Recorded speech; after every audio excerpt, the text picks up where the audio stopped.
주지아 성도 창세기 41장. 만 2년 후에 바로가 꿈을 꾼즉 자기가 나일 강가에 서 있는데 보니 아름답고 살찐 7암소가 강가에서 올라와 갈밭에서 뜯어먹고 그 뒤에 또 흉하고 파리한 다른 7암소가 나일 강가에서 올라와 그 소와 함께 나일 강가에 서 있더니 그 흉하고 파리한 소가 그 아름답고 살찐 7소를 먹은지라. 바로가 곧 깨었다가 다시 잠이 들어 꿈을 꾸니 한 줄기에 무성하고 충실한 7이삭이 나오고 그 후에 또 가늘고 동풍에 마른 7이삭이 나오더니 그 가는 7이삭이 무성하고 충실한 7이삭을 삼킨지라. 바로가 깬즉 꿈이라. 아침에 그의 마음이 번민하여 사람을 보내어 애굽의 점술가와 현인들을 모두 불러 그들에게 그의 꿈을 말하였으나 그것을 바로에게 해석하는 자가 없었더라. 술 맡은 관원장이 바로에게 말하여 이르되 내가 오늘 내 죄를 기억하나이다. 바로께서 종들에게 노하사 나와 떡 굽는 관원장을 친위대장의 집에 가두셨을 때에 나와 그가 하룻밤에 꿈을 꾼즉 각기 뜻이 있는 꿈이라. 그곳에 친위대장의 종된 히브리 청년이 우리와 함께 있기로 우리가 그에게 말하매 그가 우리의 꿈을 풀되 그 꿈대로 각 사람에게 해석하더니 그 해석한 대로 되어 나는 복직되고 그는 매달렸나이다. 이에 바로가 사람을 보내어 요셉을 부르매 그들이 급히 그를 옥에서 내놓은지라.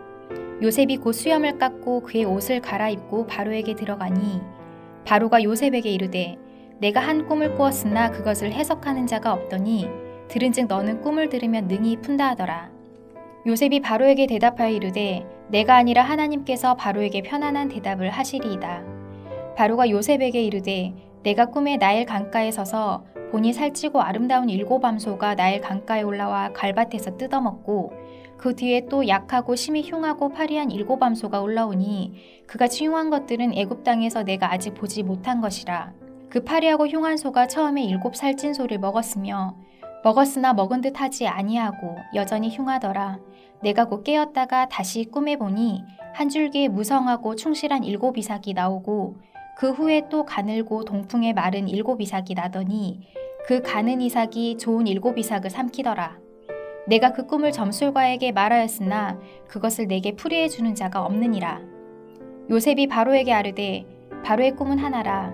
하나님이 그가 하실 일을 바로에게 보이심이니이다. 7 좋은 암소는 7회요 7 좋은 이삭도 7회니 그 꿈은 하나라. 그 후에 올라온 파리하고 흉한 7소는 7년이요 동풍에 말라 속이 빈 7이삭도 7회 흉년이니 내가 바로에게 이르기를 하나님이 그가 하실 일을 바로에게 보이신다 함이 이것이라.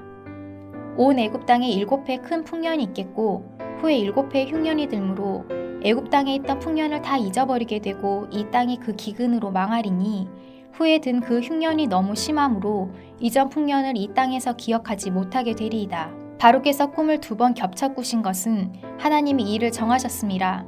하나님이 속히 행하시리니 이제 바로께서는 명철하고 지혜 있는 사람을 택하여 애굽 땅을 다스리게 하시고 바로께서는 또 이같이 행하사 나라 안에 감독관들을 두어 그 7회 풍년에 애굽 땅의 5분의 1을 거두되 그들로 장차올 풍년의 모든 곡물을 거두고 그 곡물을 바로의 손에 돌려 양식을 위하여 각 성읍에 쌓아두게 하소서.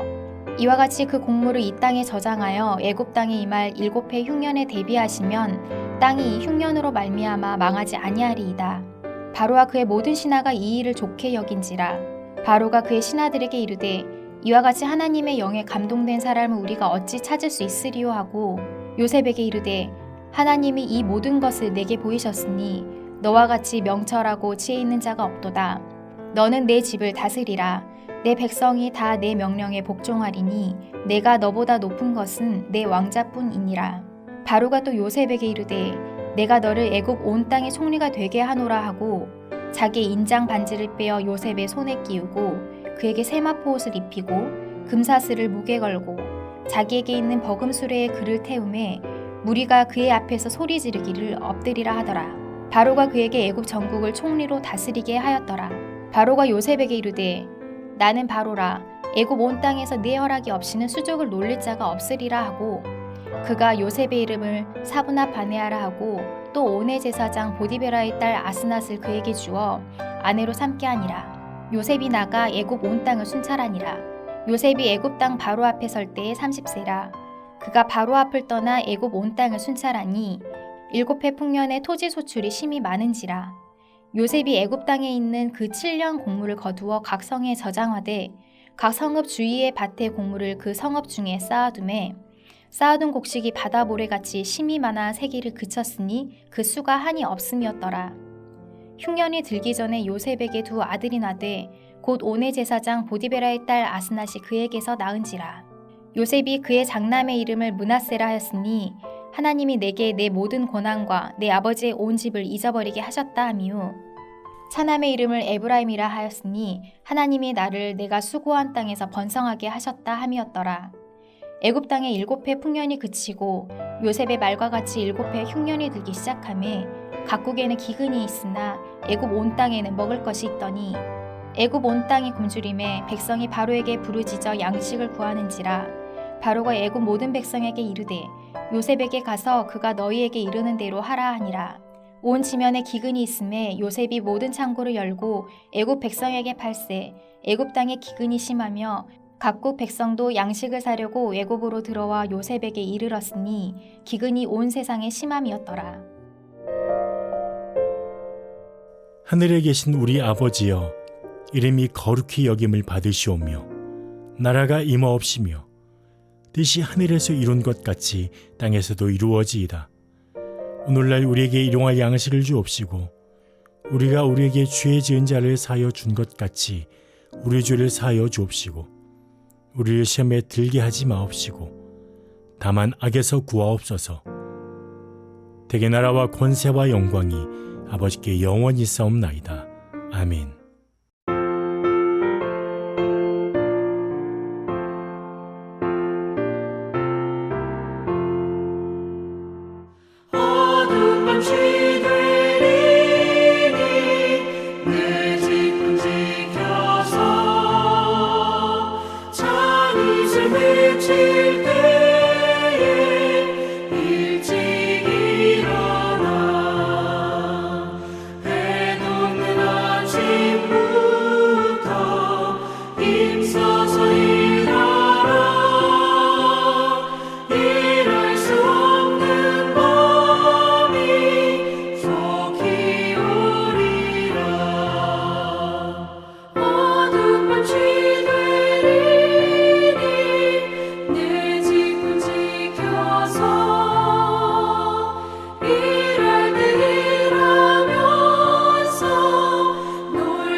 함께 나눌 하나님 말씀은 구약성경 잠언 24장 23절로 34절까지의 말씀입니다.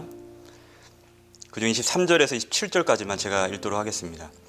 이것도 지혜로운 자들의 말씀이라. 재판에 낯을 보아 주는 것이 옳지 못하니라. 악인에게 내가 옳다 하는 자는 백성에게 저주를 받을 것이요 국민에게 미움을 받으려니와 오직 그를 견책하는 자는 기쁨을 얻을 것이요 또 좋은 복을 받으리라. 적당한 말로 대답함은 입맞춤과 같으니라. 내 일을 밖에서 다스리며 너를 위하여 밭에서 준비하고 그 후에 내 집을 세울지니라. 아멘. 오늘 하루도 은혜 안에서 승리하는 저와 여러분 되시길 주님의 이름으로 축복합니다. 잠언은 계속해서 하나님을 경외하는 사람의 본보기를 가르치고 있죠. 하나님을 경외함이란 하나님을 두려워하는 마음으로 또 순전한 믿음과 그리고 또 순전한 열심을 가지고서 살아가는 어떠한 중심을 말하는 것입니다.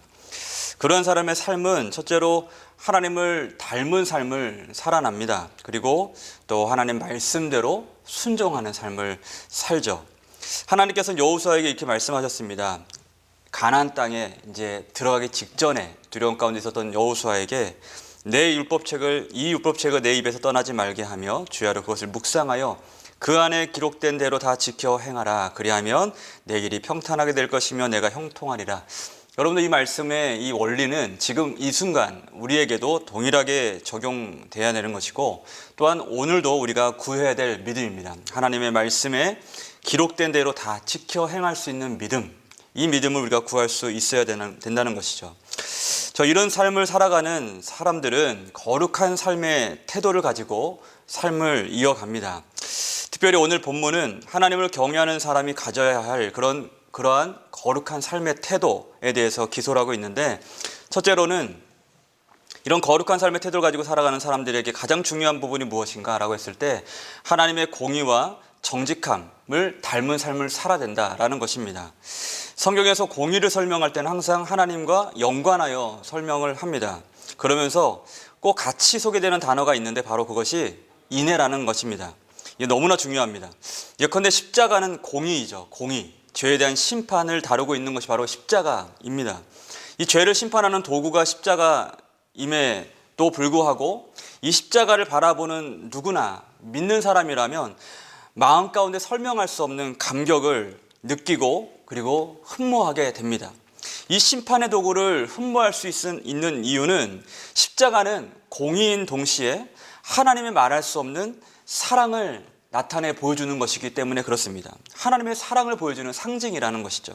그렇기 때문에 우리 십자가를 바라보면서 공의의 하나님을 보는 것과 동시에 우리의 죄를 용서해 주시고 그리고 속량해 주신 그 말할 수 없는 그 놀라운 신비와 그 하나님의 구원의 놀라운 경륜을 우리가 함께 목도하고 또 감격할 수 있는 것이죠. 그런 의미에서 여러분들, 사랑이 공의의 터라고 볼 수가 있습니다. 오늘 본문은 뭐라고 가르치나요? 23절 말씀 보면 이것도 지혜로운 자들의 말씀이라 재판의 낯을 보아주는 것이 옳지 못하니라. 팔이 안으로 굽는다 하지만 그것은 때로 큰 실수를 낳습니다. 아무리 사랑하는 사람이라도 죄와 잘못을 다 덮는 것만이 사랑이 아니라는 것이죠. 용서하되 죄는 죄라고 말할 수 있어야 하는 것입니다. 그것이 진짜 사랑이죠. 24장 오늘 25절 말씀 보면 오직 그를 견책하는 자는 기쁨을 얻을 것이요 또 좋은 복을 받으리라 라고 말씀합니다. 여러분, 이런 사람이 진짜 친구라고 할 수가 있죠.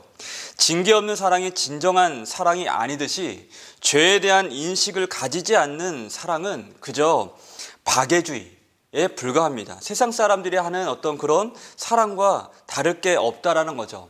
그런 의미에서 동성애든 학교 인권 조례든 지금 이 시대에 팽배한 이런 악법들을 제정하고자 하는 사람들의 의식, 이런 것들은 박애주의에 해당됩니다. 그러나 진짜 사랑은 죄가 죄라고 말하는 수 있는 것, 이게 진짜 사랑이고 이것이 바로 가장 좋은 친구의 모습일 수 있는 것이죠. 그런 의미에서 하나님은 공의와 정직한 삶을 우리에게 요구하고 계십니다. 이것이 거룩한 삶의 태도인 것이죠.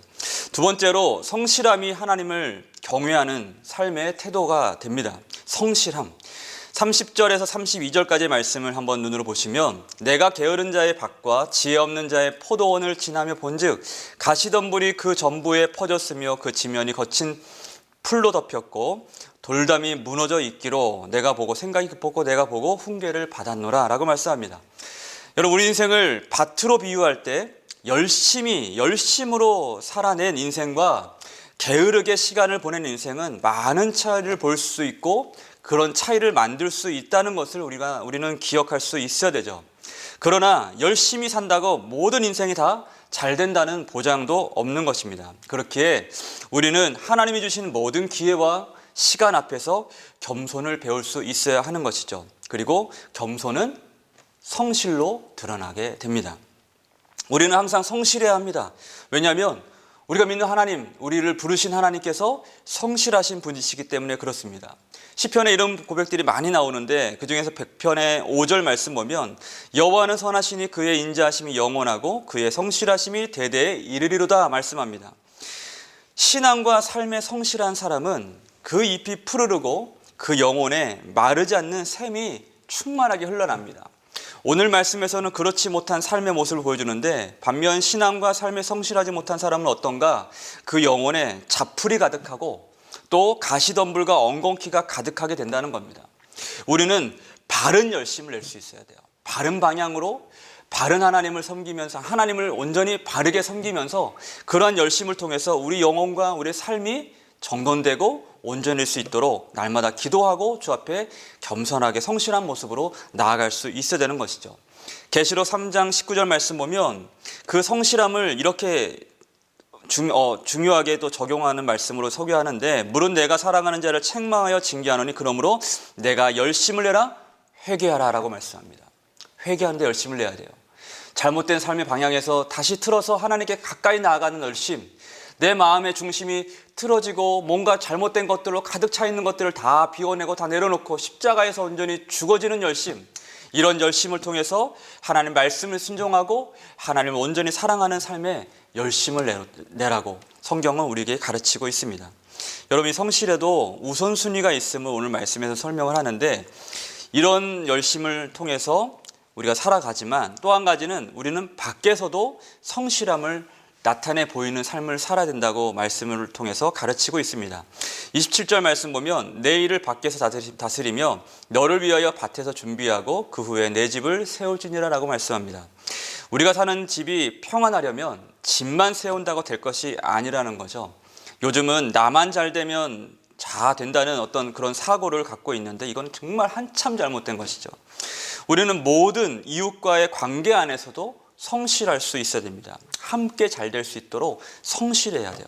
또한 우리에게 주어진 직분과 직책에도 성실해야 됩니다. 그래야 그 열매들로 인해 나의 집에 열매가 가득해질 수 있다는 것입니다. 그래서 우선순위는 균형이라는 관점에서 함께 세워질 수 있어야 돼요. 내 안에서 그리고 밖에서 이 성실함이 함께 공존하여 균형을 이룰 수 있어야 된다고 말씀을 통해서 가르치고 있는 것이죠. 이게 거룩한 삶의 모습입니다. 그런데 성실하지 말아야 될 영역도 있습니다. 그것은 오늘 말씀을 통해서 볼 때 원수 갚는 일과 같은 것이에요. 보복하고 심판하고 나에게 한 대로 갚아주려는 것, 이런 성실은 내 영혼과 삶을 파괴하는 성실입니다. 29절 말씀 보면 너는 그가 내게 행함 같이 나도 그에게 행하여 그가 행한 대로 그 사람에 갚겠다 말하지 말지니라 라고 말씀해요. 공의와 사랑이 하나님께 맡겨야 된다고 얘기를 해요. 성경은 원수 갚는 일은 하나님께 맡기라고 말씀합니다. 우리는 용서할 수 있는 은혜로 하나님께 간구하고 또 그런 중심을 통해서 우리의 삶을 겸손하게 하나님께 가져갈 수 있어야 된다는 것이죠. 사랑하는 성도 여러분, 말씀 마무리합니다. 하나님은 우리가 하나님을 경외함으로 악에서 떠난 삶을 살기를 원하십니다. 그리고 선한 삶의 태도를 가지고 하나님과 이웃 그리고 나 자신에게 정직하며 거룩한 삶을 살기를 원하십니다. 아무쪼록 거룩한 삶의 태도를 가지고 하나님께 기쁨이 되고 또 형통한 삶의 복을 누리는 저와 여러분 모두가 되시길 주님의 이름으로 축복합니다. 기도하겠습니다. 고마우신 아버지 하나님, 감사합니다. 오늘 하루도 하나님을 경외함으로 하나님 죄에서 떠난 삶이 될 수 있도록 도와주시옵소서. 악에서 떠나 거룩한 삶의 중심과 태도를 가지고서 성실함으로 하나님의 영광 위하여서 공의와 정직 가운데 살아가는 우리 모두 될 수 있도록 축복하여 주옵소서. 감사드리며 예수님의 이름으로 기도드립니다. 아멘.